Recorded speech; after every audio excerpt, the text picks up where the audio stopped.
Joel Embiid feels a little disrespected. The 76ers star not holding back his feelings after a report by The Athletic said that Ben Simmons believes the Sixers chose to build around their All-NBA big man in a way that does not fit Simmons' playing style. Please listen for yourself. Our teams have always been built around his needs. So it was kind of surprising to see, what was said. And even going back to, the reason we signed Al is, we got rid of Jimmy, which I still think it was a mistake, just to make sure that, he needed the ball in his hands, and, that's the decision they made. Like I said, it is surprising, but I'm really focused on the guys that are here. The situation is weird, disappointing, borderline kind of disrespectful to all the guys that are out here, fighting for their lives. Some guys rely on, the team to be successful, to stay in the league and make money. All right. Big Perk is here, NBA champion Kendrick Perkins. Great to have you, Perk. Stephen A., I'm going to start with you, and I want to make sure that I didn't misquote him. He said it's borderline disrespectful. What do these comments say to you? Well, that Joel Embiid is getting tired of all of this noise about what Ben Simmons doesn't want. Mm-hmm. He's like, wait a damn minute. We were in the postseason. I showed up.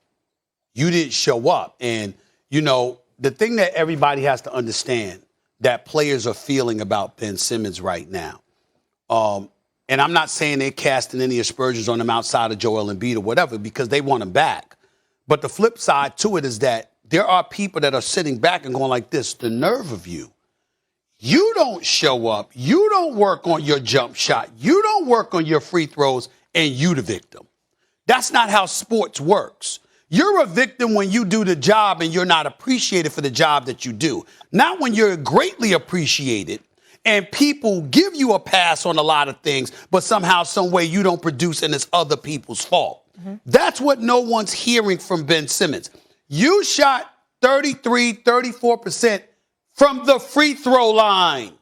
Shaquille O'Neal shot free throws better than you. Wilt Chamberlain shot free throws better than you. Dennis Rodman shot free throws better than you. This is some all-time epic futility. So Joel Embiid is like, what the hell going on here? Now we hearing about you don't want to play with me? What? But having said that, one could argue they're not the ideal pair. One could argue that Joel Embiid gets drafted 3rd overall in 2014, misses his first 2 seasons, even though Ben Simmons got drafted in 2016, missed his first full season. Joel Embiid missed 2 seasons. Joel Embiid has never played more than 64 games in the season. He's missed his share of games. He missed 21 of the 72 games last year. These are legitimate injuries, of course, but nevertheless, that was an issue. Yeah. And so you understand what Ben might be saying. It's just that you ain't in no position to be feeling these things right now if you've Ben Simmons, in the eyes of a lot of people. Mm-hmm. Go ahead, Perk. Well, it's several things that I took from what Joel Embiid said. One is that he's ready to sign them papers in his Usher voice, because that marriage is over. After that interview, is no fixing that, okay? That's the first thing. Second of all, right, he didn't tell a lie.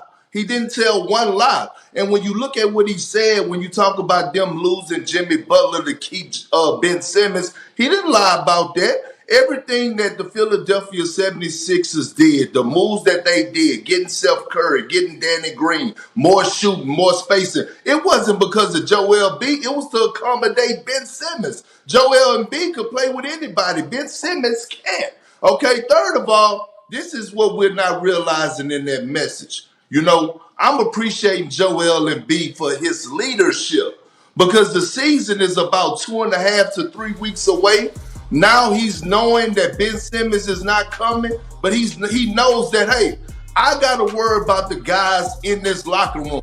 We got to be ready to go to war. So I'm going to go out here publicly because Ben Simmons is not answering the phone or returning anybody text messages. So I'm going to jump out here publicly, and I'm going to go into the fence and speak up not only for myself, organization, but for my teammates. And he gave us the edit version. God knows what he is saying behind the scenes in the locker room, saying, hey, let's get it, man. Look, he don't want to play with us, whatever. I've been in locker rooms like that. And I'm going to say this. People better be careful and watch out for the Philadelphia 76ers, because things like this only bring a ball club closer. And I wouldn't be surprised if they get off to a hot start and be one of the best teams in the NBA. Hold on, Perk. I got you. Before we move on, because Yeah. we got to move on to another subject. Really quickly, Molly and Perk. Ben Simmons saying that and Perk highlighting that it's over also kind of made things difficult for the Sixers as well, because now it's almost like you got to get rid of Ben Simmons even more. Yeah, absolutely. And other teams know that. And remember, so they might try to undercut value. Big Perk's right 70% of the time, all the time. You know those statistics. The NBA, I love you, Perk, has reached the 95% vaccination threshold of its players, reflecting a steady rise that's great since the opening of training camps this week. League sources told ESPN on Thursday a player still believed not to be vaccinated is Kyrie Irving. With his Nets, one of the favorites to win it all, they are the favorite. What to do about Kyrie with his questionable availability, considering New York's vaccine mandates, has been a hot topic. Most recently, Shaq weighed in on what to do about Kyrie. Here's the big fella. I would go upstairs and say, get him up out of here. Get him up out of here. We go in with a 2-punch and a great shooter and some rebounders like we got. Get his ass up out of here. Because now every day I have to answer questions about him and what he's doing there. Get his ass up out of here. Whoever owns the Brooklyn Nets, get him up out of here. Wow. I want to start with you here, Perk. That's a really strong take. Obviously, we all know the talent, but it's starting to become some trouble with it as well. I know it's a big personal decision. What's your reaction to what Shaq just said, that they should get rid of him? Well, you know what? Shaq is absolutely right. And here's why, right? And to me, he's sending a message to the franchise player, the guy that holds the keys over there, and Kevin Durant. And we all know that, yes, Sean Marks is the general manager, and he makes the trades and come up with it, running the front office. But guess what? Everything is ran by Kevin Durant. And so Shaq is saying, I was a franchise guy. I was that dude.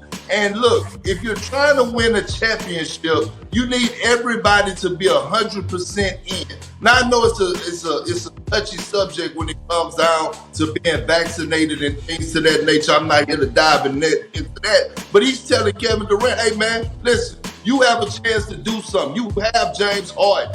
Don't let this man be a distraction. Sometimes you got to be man enough to walk upstairs and pull the plug. I don't disagree with you, Perk. Listen, Kyrie is box office, bro. This brother is sensational. Pound for pound, one of the greatest talents we've ever seen. He's just special. And when he's on the court, I think he's going to give you all he's got. I'm not here to question that. But he has given us every indication that basketball is not a priority for him. There are other things that matter to him far more. From one positive standpoint, his heart, in terms of his humanitarianism, what have you, I got to give props to that, because there's a lot of things going on in this world and he cares about it and he feels he has the power to make a difference, and he doesn't deserve to be excoriated for that. The flip side is that the reason you're in the position to do some of the things that you have done from a charitable and philanthropic perspective is because of the money you earn playing basketball. And when you take that into account, there comes an obligation to the league and the brand. There comes an obligation to your players, to your teammates. And more importantly, there comes an obligation to Kevin Durant. Because we all know Kevin Durant is in Brooklyn because Kyrie Irving wanted to go in Brooklyn. And that's his brother. And KD didn't mind going with him there. And even though KD ain't saying nothing publicly, and who knows how he feels privately, because I don't know, because I haven't spoken to him, the reality is that he should be annoyed. He should be upset. Because at the end of the day, I'm here and you're not. Why are you not here if you are Kyrie Irving? I don't give a damn what's going on. If I'm Kevin Durant, I don't give a damn what's going on. Yo, bro, I understand it's this training camp, and that means you're going to be here for the season or whatever. But like Kyrie Irving has been warned in the past, he says stuff and he brings a level of unwanted media attention to the franchise that they have to deal with. Last year, you start off media day, you calling the media peons. You know they're not going to forget that. You talking about there's things that are far more important and trying to belittle and big up everybody. And then you have this going on. They're not going to forget. He got himself, he got his daddy, he got his friends and loved ones speaking up and defending because they love him and they know his heart is in the right place. And I'm not here to question whether or not Kyrie's heart is in the right place. A matter of fact, I'll tell you his heart is in the right place. My problem is that don't make you right in what you choose to do. Yeah. And it don't make you unselfish in what you choose to do. It still makes you look selfish. And for him to even be in this situation where the Brooklyn Nets have to open the season addressing this stuff is ridiculous. Now, you saw me on the record. Mayor de Blasio chiming in and talking about get the vaccine. Deal with the police officers that you steward over as mayor of New York City before you talk about an NBA player. And let's understand if you're the NBA, that Kyrie Irving and the Andrew Wiggins of the world may have a point when they say, oh, we can't play home games in the Barclays Center or the Chase Center, but visitors could come there and play. There's an inconsistency there that makes no sense. The problem is Kyrie, because of his past, the things that he has said, the attitude that he has had, the manner in which he comes across as so damn aloof all the time, he forces people like us to call him out on it, and then he blames everybody else instead of looking at himself. KD is going to have to step in and say, enough of this nonsense, bro. You might be right, but damn it, we got a job to do. Let's do it. All right, we got to roll. Big Perk, tell Stone I said what's up and keep putting in that work. Stone! Still to come on First Take. Bye, Perk. Little Perk. Tom Brady has never been shy to run the score up. We've seen some